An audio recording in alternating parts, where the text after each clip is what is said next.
Greetings and peace. I would like to start this with Bismillah ar-Rahman ar-Rahim, in the name of Allah, the Beneficent, the Most Merciful, and Assalamu alaikum wa rahmatullahi wa barakatuhu. Peace be with you and yours. Today's presentation I would like to do on the Islamic Sufi influence on Rastafarianism. I represent myself only, and this is for education and entertainment purposes. This presentation is intended solely for educational, cultural, and entertainment purposes. It is an academic exploration of the intersections between Islam, Sufism, and the Rastafarian movement, guided by historical sources and critical scholarship. The material is shared under principles of academic freedom and free speech. The presentation does not seek to offend or misrepresent any religion or community. Its purpose is to highlight how diverse spiritual traditions contribute to humanity's search for unity, justice, and divine understanding across cultures and centuries. The Rastafarian movement, though born in Jamaica during the 1930s, carries the deep spiritual DNA of African and Islamic mysticism. Through centuries of trade, pilgrimage, and scholarship, Sufi spirituality merged with indigenous African beliefs, shaping the theological soil from which Rastafarianism grew. This presentation examines the convergence of Sufism, Ethiopian theology, and Haile Selassie's teachings to reveal how Islamic and Christian mysticism jointly inform Rasta cosmology. The result is a transcontinental spirituality linking Africa, Arabia, and the Caribbean. Islam's arrival in Africa in the 7th century Common Era brought not only theology but also mysticism, poetry, and ethics. Sufi orders such as the Qadariyya and the Tijaniyya shaped West and East African religious landscapes by integrating Islam with pre-existing traditions. Through trans-Saharan exchange, these teachings reached Ethiopia and the Sudanese regions, where they fostered hybrid cosmologies that would later influence diasporic consciousness. Rastafarianism thus emerges as a distant echo of these spiritual dialogues. Sufism in Africa emphasized harmony between spirit and society. Figures like Sheikh Ahmadu Bamba and Sheikh Ahmad al-Tijani used mysticism as a tool for anti-colonial resistance and moral regeneration. Their teachings on inner freedom and divine remembrance inspired communities to challenge oppression with faith. This Sufi ethos resonates strongly with the Rasta notion of livity, the way of natural, righteous living. Both reject materialism and embrace spiritual sovereignty, translating mystical unity into political and cultural self-determination. Ethiopia's unique religious history includes early interactions with Islam through the Prophet Muhammad's first followers, who sought refuge there during the Hijrah. This act of compassion established a theological bridge of respect between Islam and Ethiopian Christianity. Rastafarians, venerating Ethiopia as Zion, inherit this ancient interfaith synthesis. The Ethiopian model of tolerance and divine kingship becomes a cornerstone of Rasta spirituality, blending Abrahamic monotheism with African cosmology. Haile Selassie I, who lived from 1892 to 1975, the 225th emperor of Ethiopia, embodied the Solomonic and Davidic lineage. His leadership fused Christian, Judaic, and Islamic notions of sacred governance. The concept of divine kingship in Ethiopia parallels the Sufi notion of al-insan al-kamil, the perfect man. To Rastafarians, Selassie represents the incarnation of Jah, the living presence of divine justice on earth. His reign became scripture for a new theology of liberation that bridges mysticism, monarchy, and social reform. In Sufism, Tawheed means the oneness of God and the unity of all existence. It is not merely belief, but realization, the vision that nothing exists apart from the divine. Similarly, Rastafarian theology expresses oneness through I, erasing the dualism between self and other. This metaphysical unity rejects the alienation imposed by colonialism.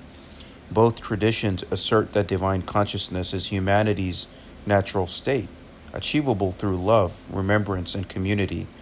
And even in Islam, La ilaha illallah, there is no God but God. There is no God but Allah, I and I. We're all part of that same existence. Sufis teach that the purified heart, qalb, becomes the mirror of divine light. Through zikr, remembrance, the ego dissolves, and the heart perceives truth directly. Rasta reasoning sessions serve a similar purpose, centering on prayer, chant, and meditation that awaken Jah within the self. The heart in both traditions symbolizes liberation from mental slavery. Knowledge of God is experiential, cultivated through humility, gratitude, and joy rather than dogma. Sufi mystics such as Amir Abdul Qadir and Sheikh Ahmad al-Tijani interpreted jihad not as violence but as the inner and outer struggle for justice. Rastafarian resistance to Babylon, the corrupt global order, echoes this mystical defiance. In both frameworks, spiritual resistance becomes political theology. Liberation is the outward expression of inner transformation. To know God is to resist oppression. In Sufi zikr and Rasta Nyambingi ceremonies, rhythm serves as revelation. The repetitive chant of the divine name and the steady beat of the drum induce remembrance, connecting participants to cosmic vibration. Through sound, theology becomes experience. Chant bridges heaven and earth, making the unseen tangible and restoring harmony between body and soul. Both traditions transform language into a medium of spiritual freedom. Sufis employ poetry and paradox to unveil divine mysteries, while Rastas reshape English into lyric, reclaiming speech from colonial domination. Words become vessels of consciousness. Speaking Jah or Allah affirms divine presence. Silence, too, becomes a form of praise. In both systems, sacred speech reorders reality through rhythm and reverence. Haile Selassie's speeches articulated a universal moral order. He emphasized human equality and peace grounded in divine accountability. His leadership reflected the Sufi virtues of service, khidma, and humility, tawadu. To Rastafarians, Selassie's words become scriptures for ethical living, a reminder that righteousness is both personal and political. The emperor thus becomes saint, philosopher, and a moral exemplar. Sufi mystics like Rabia al-Adawiya envisioned God as beloved, employing feminine imagery to express divine compassion. Rastafarian women have similarly reclaimed Empress Menen and the Queen of Sheba as sacred figures, symbolizing balance. This restoration of the feminine principle integrates mercy, creativity, and intuition into theology, challenging patriarchal distortions and affirming wholeness and divine representation. Both traditions perceive nature as theophany, an ongoing revelation of the divine.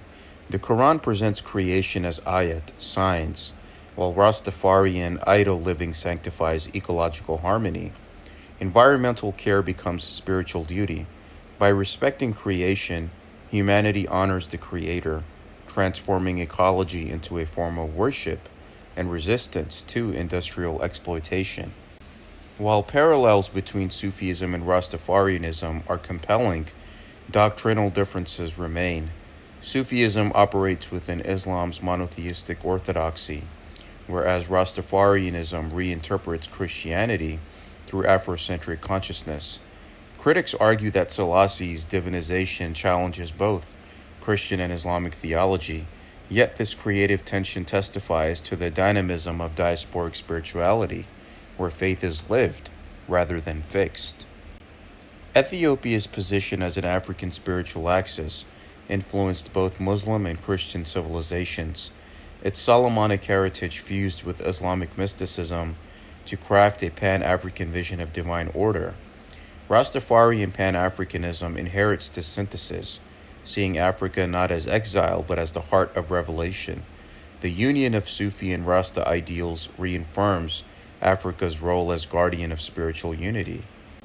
Sufi tradition holds that divine revelation continues Through the saints, the Awliya, Rastafarians share this view, seeing Jah's word alive in visionaries and musicians. Both reject religious closure in favor of ongoing inspiration. The word becomes dynamic and participatory. Believers become co-creators of sacred meaning through poetry, prophecy, and praxis. Both Sufism and Rastafarianism emphasize compassion, humility, and self-purification. The Sufi adab manners, spiritual courtesy, parallels the Rasta livity, living naturally and righteously in harmony with Jah's order. In both traditions, ethics emerge from realization, not coercion.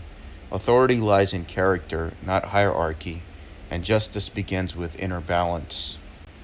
Rastafarianism arose as a theology of emancipation in a colonial world, transforming suffering into divine awakening. Similarly, Sufi movements often resisted imperial rule through spiritual discipline and poetic revolt. Both redefined freedom as remembrance, an inner return to divine origin that dismantles psychological slavery. Their mysticism thus becomes political praxis. Rastafarianism and Sufism both transcend sectarianism.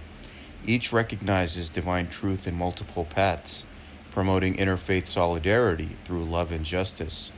This inclusivity reflects Africa's long-standing pluralist spirituality. Their encounter models a theology of coexistence for a fractured world, diverse yet united under the oneness of the divine. And pluralism is one of the key factors that will save humanity and the world. Haile Selassie's advocacy for peace and human rights at the League of Nations and United Nations transformed him into a global moral voice. His thought integrated faith with reason, embodying what modern Sufis term divine intelligence in action. For Rastafarians, his life remains proof that leadership can be sacred without tyranny, authority grounded in love rather than fear. Comparative study of Sufism and Rastafarianism deepens our understanding of trans-African religious history. It challenges Eurocentric narratives by foregrounding Africa as both the source and site of spiritual innovation. By tracing mystical continuities, scholars reveal that liberation, ecology, and divine unity are not new ideas, but ancient African legacies reawakened in the modern era. The dialogue between Sufi mysticism and Rastafarian thought reveals a shared spiritual DNA, oneness, liberation, and divine immanence. Both traditions understand the sacred as an experience of the heart rather than a system of belief. In the rhythm of the Rasta drum and the silence of the Sufi zikr, humanity hears the same truth, that God is one, love is real, and freedom begins within. Here are the sources that I have cited throughout the presentation, as you've seen in each slide that I have listed the academic citations. So please take a moment and take a snapshot of this, and please research these books and literary works that I have cited at your own convenience to help you further understand Sufism and Rastafarianism. Thank you for watching. If any questions or comments, please email me at salmansheikh911@gmail.com. And of course, all my videos are protected under the copyright laws of fair use for the purpose of nonprofit, free speech, education, and entertainment purposes. Thank you. All rights reserved.